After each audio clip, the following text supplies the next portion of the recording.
for, ladies? 11 o'clock? Going to the glacier? Yes. Okay, Boss. you're in the right spot. Okay. So this is your bus here. You got your masks on. Okay. There's some hand sanitizer on the door. Okay. So welcome aboard. Thank you so much. Yeah.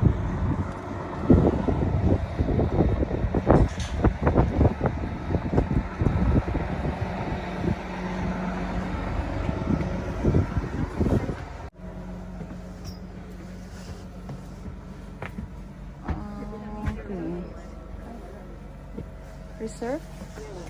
Reserve ba? Okay.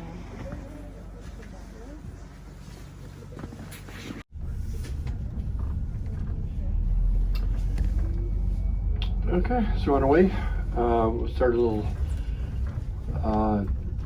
interpretation with the Glaciology 101.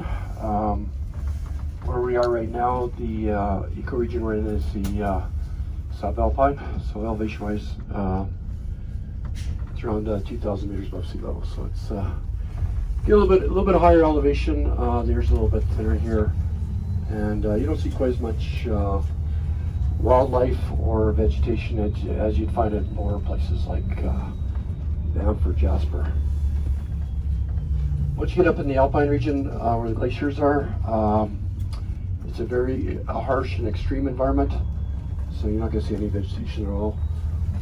Pretty much just all rocks and ice at that point. No animals or anything like that. It's just too cold and too windy for plants or animals to thrive out there.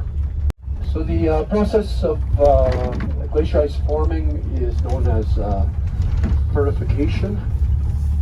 Glacier ice is different than ice you find on a frozen lake. It's made by the compression of layers of snow. Similar to if you're making a snowball, you're squeezing it harder and harder. You're squeezing the oxygen out of the snow. Fresh snow would have about 90% oxygen. By the time it's glacier ice, it's down to about 10% oxygen. So it's very, very dense ice.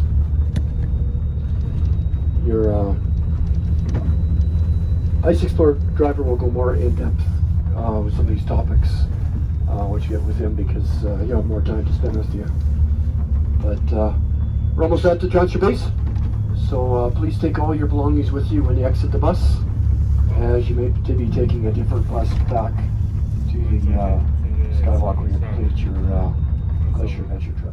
Okay, so I can see your bus coming in now, so what we want to do is relax in a little shelter in front of us there, and once that bus is unloaded, they'll board you for your Glacier Adventure trip.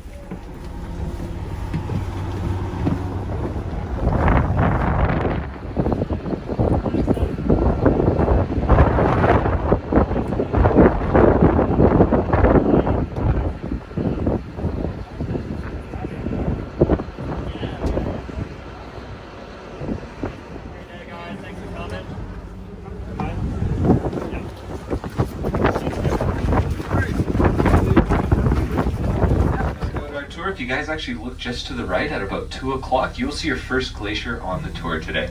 That is known as North Face Glacier, and it is named such because it's located on the north face of Mount Athabasca. Now, Mount Athabasca is actually pretty cool here in the Canadian Rockies. It's one of the most climbed mountains in all of the Canadian Rockies. It takes about 4 hours to get just to the top, but I'm about to punch this thing into 5th gear and we'll do it in about 30 seconds. Sound good?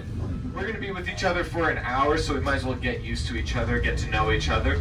I can do a little introduction. My name is Colby. Hello. I kind of want to get to know you guys, but I'm not going to just pass around the mic. I'm just going to ask some questions. I'm going to list off some places here in Canada, and maybe a bit abroad now that the border is open.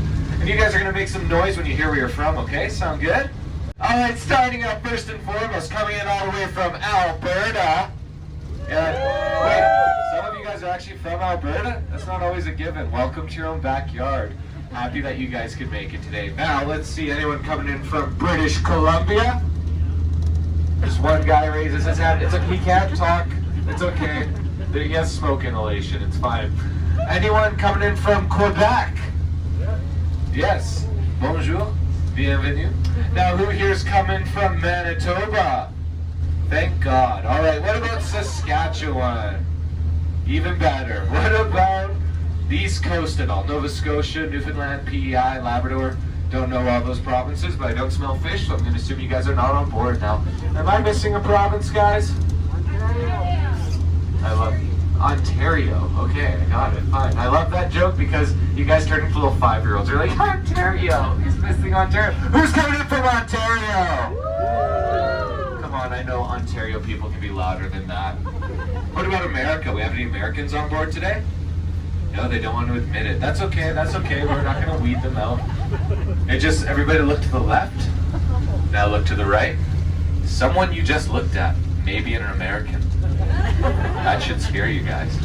Now we love our Americans here. Now you guys had the amazing Kevin bringing you guys up. He's pretty good, huh? He's a pretty good driver, pretty good tour guide. Did he teach you about fertification at all? Perfect. Kevin gets to keep his job for another day. Now, I'm going to teach you guys the difference between an ice field and a glacier, because it's quite simple. All you have to remember is that an ice field is like a lake of frozen ice. It doesn't grow from side to side. It doesn't expand outwards. It only grows upwards. It accumulates that ice. And as we know, when a lake accumulates more and more, eventually it'll fill to the brim, and then it'll overflow into a river. So, if the lake of frozen ice is our ice field, the river of frozen ice is our glacier. And the one that I'm thinking about right now is our Athabasca Glacier right in front of us that you guys can see. Isn't she beautiful, folks? She's real pretty. Now, that right there is our turnaround point. That's where you guys can see those 3 buses parked there, as well as our photo bus just on that ice. Now, they are located approximately on 250 meters of ice. That is what they are sitting on right now. For those of you who aren't too good with the metric system, I'm looking at you, Ontario. I don't know why you guys use imperial so much, but if you can't picture 250 meters of ice, take our Ice Explorer, just take one of them, multiply it by 52, and stack them on top of each other. That is how much ice we are going to be standing on today. Now, if you guys look to the right, just across the valley over there, you're going to see what is known as the lateral moraine of the Athabasca Glacier. It's that mound of dirt going from the bottom of the valley all the way to that tree line there. Now, that lateral moraine, let's just break down the words real quick. So lateral, as we know, means side. And moraine is actually a French word, and as we know, French is the language of love and romance, so obviously it has a very, very romantic translation. So the translation, or la translation of the word moraine is loose pile of rock and dirt. That is the translation. So it is the loose pile of rock and dirt on the side. And it's actually the footprint of the glacier. The glacier is what made it. Back when the glacier was at its tallest, its maximum, its biggest, it was at least as tall as that lateral moraine there. It pushed all down the valley, and it pushed up all that dirt up the sides of the mountains, held them there, and then as it slowly let go, starting to retreat and melt away, that pile of dirt stood there. Now, that is the pile of dirt on the side of this valley. How many sides does a valley have, folks?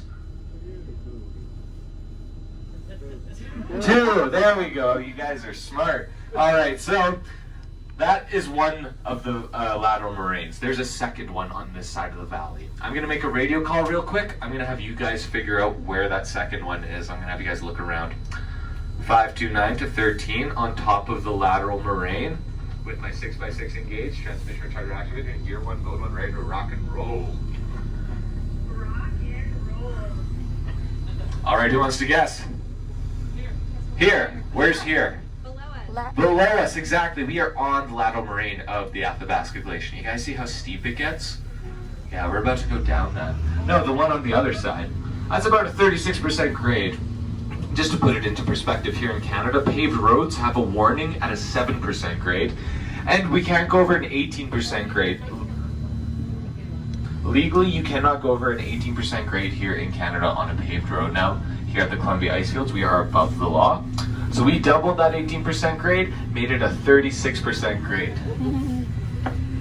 And once again, I am from Saskatchewan. So it's going to be quite steep. In fact, it's going to be the steepest commercially used non-paved road in all of North America that we are going to be going down. If you guys actually look ahead, there's a bit of a hump in the road where it just kind of goes over. Like, can you guys see the road up ahead? Anyone in the front seats who looks over my dash? Can't really see the road, can you? Neither can I. So let's hope it's still there. Andre came up from somewhere, so it must be. How are you guys liking the tour so far?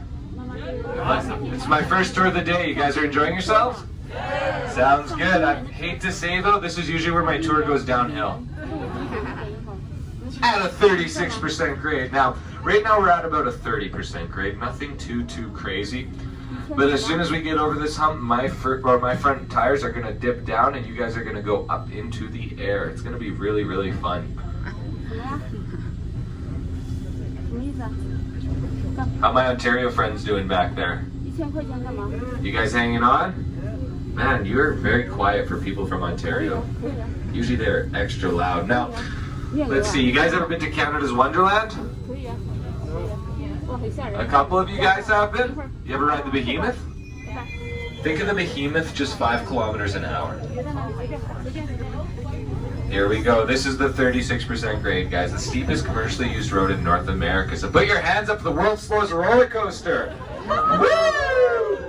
There we go, folks. Usually there's only one person on board doing it. And it's me. Whee!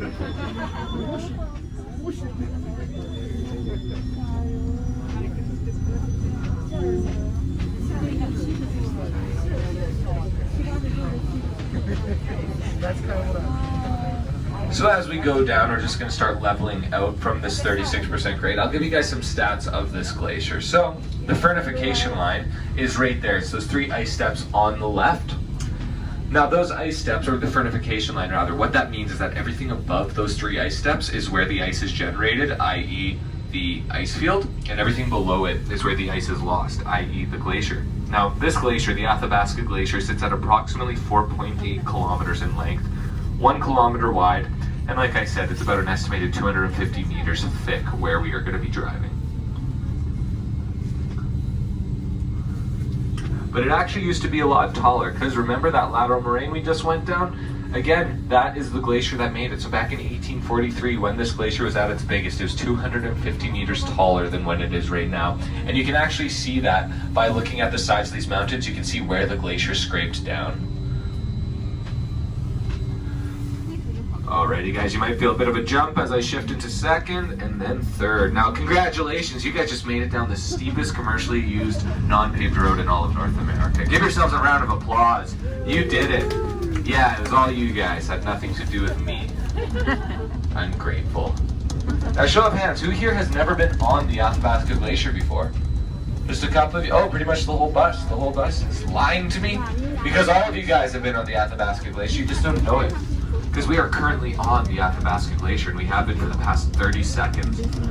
I know it doesn't look like it. Looks like any dirt road that you'll find in the middle of Timbuktu, but rest assured we are driving on ice. The only difference between the ice that we are driving on and the ice to our right here is that the ice we are driving on is our tires are on top of a meter of rubble, and then there's about 250 meters of ice underneath that. And this rubble was actually caused by a rock slide on the side of this mountain here as the glacier made its way down the valley, much like the river I said it was. It rubbed up against the side of the mountain, struck a rock fall, and the rock fall fell onto the ice. Now when this happened, this ice core moraine that we were driving on was completely level with the exposed part of the glacier. But as you can see, this is no longer the case. The exposed part of the glacier is much lower, and that's because it's melting at a faster rate. The rubble that we are driving on is protecting the ice underneath our tires from the sun, from the rain, from the wind. Pretty much all the elements that Mother Nature has to throw at it, the rock is taking the blow, whereas the exposed part of the glacier on our right, all of that ice has to endure it.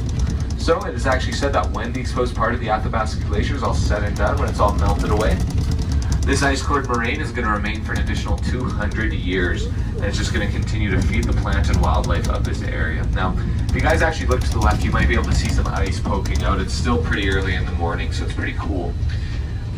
And if you can't see some ice poking out, you'll see the remnants of a crevasse that I'm just going to drive by right now. You'll see some ice kind of piling through, and this is just further proof that we are driving on ice. Now, this was a crevasse which opened up about 2 months ago, dumping 100,000 liters of water onto the road. When that ice opened up, it was as blue as the collar of my shirt here, very royal blue. And the reason for that is because through the fernification process, when all of that oxygen is squeezed out, the way that the light hits the ice, it acts like a prism, and it makes it look very blue. Now usually I would explain the science behind it, but this is my first tour, and for some reason the grader hasn't filled in our puddle yet, so I'm just gonna let that have all my attention. But we have some pretty big tires. I think we can get through this puddle. What do you guys think? Yeah, all right. We got one person who agrees and the rest of you guys who are mortified, I bet. But that's okay. If you guys are afraid, rest assured, again, this is a tall bus. And if anything happens, if you look underneath your seats, you will find life jackets. You guys are still looking. Yeah, no, this is by design. I'm just messing with you guys. This is called our tire wash. Now, who wants to guess what the tire wash does? Washes the tires. Washes the tires. Exactly, folks. Man, you're geniuses. I love it. The reason we're washing our tires is because we want to knock off all the dirt and debris. We don't want to take anything onto the glacier with us, okay?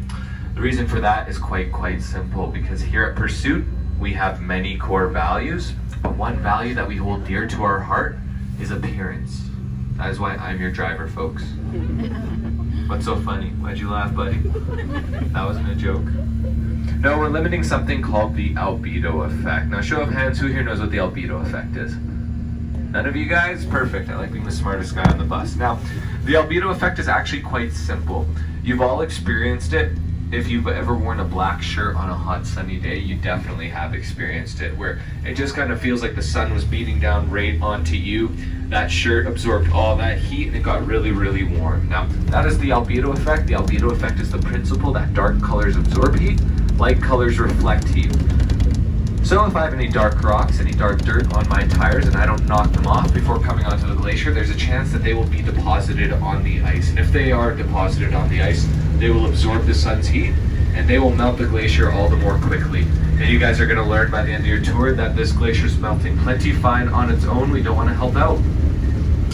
Now if you look around from your left to your right, you might see some dirt, some debris on the glacier, like that big pile of ash right there. Now, that is just carbon ash coming from the atmosphere. It's actually naturally occurring, and it's called cryoconite. It's always on every glacier, but right now we have a lot of it. Now, usually it's just dirt coming from Mount Athabasca or a jet airplane that just flew overhead, but can my buddy in the back from British Columbia try to muster up the courage in his voice to explain to the rest of the tour why there's so much ash on our glacier right now?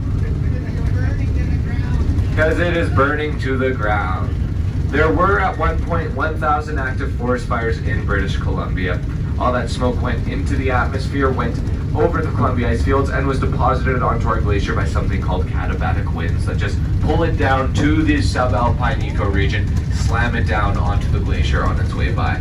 In fact, we just got fresh snowfall a couple days ago, so you guys can't really see the extent to how dark this glacier usually is, but underneath that snow, there is plenty of cryoconite. Now we are just coming up to the turnaround point here. From here, you guys are going to get the chance to get out of my Ice Explorer, stretch your legs, take some pictures, go up to our photo bus, have an expert take your photo with the bus and everything in the background, Mount Andromeda, Mount Athabasca. Now, before you guys get out, I'll just lay down some ground rules, okay? So we have some area boundary signs for your safety. I ask that you do not go beyond them, okay, guys? Because they are protecting you from different things like crevasses, mill whales, ice sharks, all the hazards that you find on a glacier, you will not find within the area boundary. So stay within them, stay alive, stay out of the clutches of an ice shark, okay? Now, our buses are pretty incredible, they're pretty neat, and they have some pretty neat blind spots. So do not walk behind any of our buses. You guys have plenty of area in front of the buses that you can walk up ahead that is graded off. Now, we are in bus 529, or the Rabbit bus, and I am going to be leaving at approximately 12 p.m. That means my door is closed and my wheels are rolling, so I ask that you guys be back by 1:55. Sound good? Alrighty, I know it's not fun for me to lay down these ground rules, but honestly, get out there, have some fun, drink the water. Glacial water is super good, and it actually has some de-aging properties to it. They say if you drink it, you look 20 years younger, and I definitely agree. It takes 20 years off of your face. Because I'm actually 42, guys, but I drink enough of the water, I drink it on a daily basis, that people say I don't look a day over 22, hey?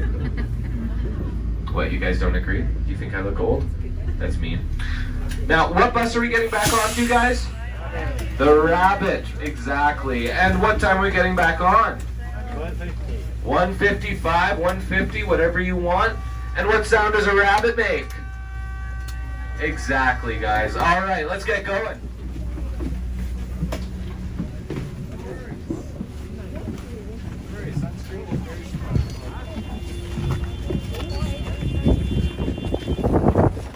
So 1:55? 11:55. Okay. Yo,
The wind is blowing me, guys.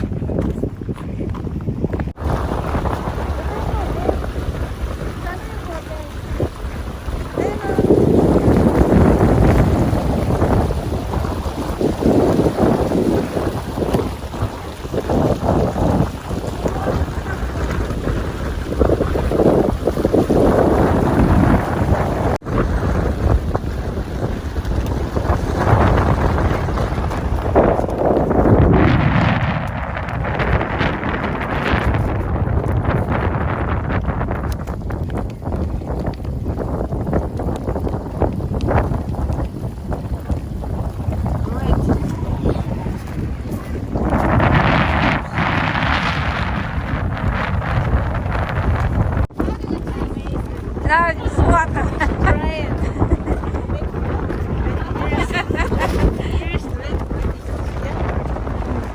Let's go.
Try the water I suggested? I can tell you guys look younger already. Who got a bottle full of that water? Yeah, just a couple of you guys. It's perfect. It's about $50 per bottle. I can take cash for it. What they're about to do is go into a crevasse. Now, the guys on the left, those three, those look like Parks Canada to me, but the other ones, that big group back there, that is just a group of tourists who just hired a guide to go on up there. We actually call that the Natural Selection Tour, and what they are doing is they're going to be walking 5 kilometers up the glacier all the way to the fernification line, those 3 ice steps in the back, and they are going to be, it's going to take them 3 hours to do so. It's going to be 6 hours round trip up and down the glacier, where they're going to be jumping over crevasses, mill wells, and all that fun that will, well, that some people don't really make it from. Now, if you guys keep looking right, you'll see 2 additional glaciers on your tour today. Now, you've probably already noticed them, but I will tell you their names. The one on the right is known as Andromeda Glacier because it's located on Mount Andromeda. And the one on the left is known as AA Glacier because it's located right in between Mount Athabasca and Mount Andromeda. Now they're both known as independent alpine glaciers. They're just like North Face Glacier that we saw at the beginning of the tour because they are independent of any Columbia Icefield, that meaning that they generate their own ice.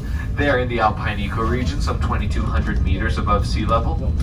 And the one on the right, Andromeda Glacier, actually also has the title of a cirque glacier, which means circle in English. Now, because it's a circle glacier, what that means is that it is actually what carved the bowl into Mount Andromeda, which it sits in right now. It looks like it's in between 2 mountain peaks, but that is actually one mountain. What had happened was centuries ago, the glacier grew so powerful, so heavy, that it actually completely destroyed the mountain underneath its own weight. It completely pulverized that mountain, eroding it and carving itself a nice little nook to stay in. Now, both of them used to be considered tributary glaciers. Tributary means tribute, which means to give. So they used to give their ice. They were long enough that they would actually descend down the side of the mountain. And back at that time, Athabasca Glacier here was tall enough that it actually met them halfway, so 250 meters taller, and it would have taken their ice from them. But that is no longer the case. As you can see, all 3 of our glaciers are much, much smaller than what they used to be.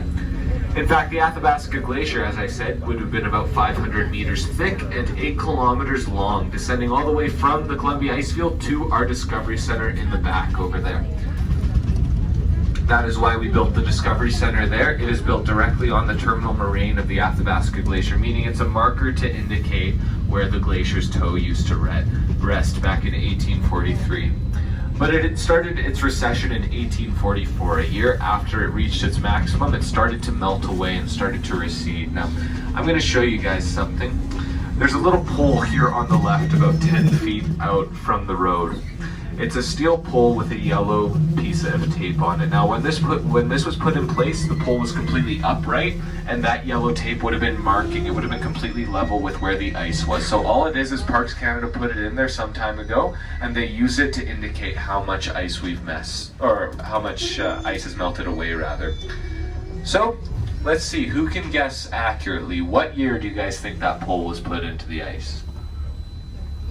It started melting in 1844, so you have any time between now and 1844 to guess. A pro tip, Parks Canada's only been around since like 1905. 1942. Nobody wants to guess? I heard 1942. 1920? Any other guesses?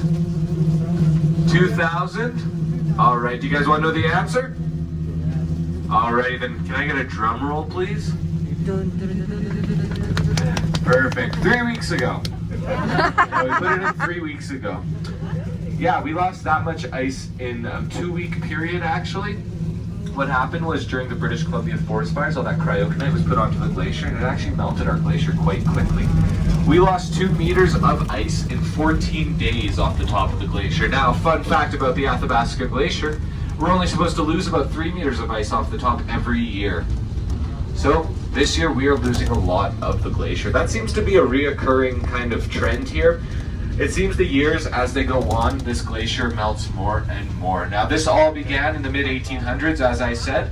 Can anyone tell me what happened in the mid-1800s that would have kind of sparked this trend of the glacier melting at an increased rate? The Industrial Revolution, coming all the way from the back. 10 points to you, ma'am. That is 100% correct. For all those, or for those of you who are not familiar with the Industrial Revolution, it is when humans got their hands on fossil fuels.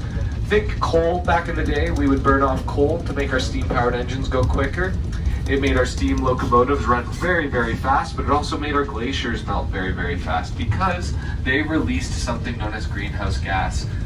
These greenhouse gases, think of methane, think of CO2, were distributed into the atmosphere where they warmed our globe's atmosphere by 1 degree Celsius in the past 160 years. Now, that does not seem like a heck of a lot, but 1 degree Celsius is the difference between negative 0.5 degrees Celsius and positive 0.5 degrees Celsius, which, as we know, is the difference between water freezing and ice melting. So we are on the melting point of our glacier. There exists some 20,000 glaciers all across the world. Who here thinks they know the... Now let's see. Have you guys ever been to Lake Louise, Moraine Lake, or really any of those glacial-fed lakes? That is what Athabasca is going to be turning into in the next 60 to 80 years, and it's going to be a very nice blue turquoise color, just so we all know. We are going to be kind of parking the bus right here, and this is your last chance to ask me any questions. I realize I've been talking a lot. So, do you guys have any questions for me before we get off the bus? No? Any math problems? Dating tips? I'm good for it. Don't be a bus driver. That's my best dating tip for you guys.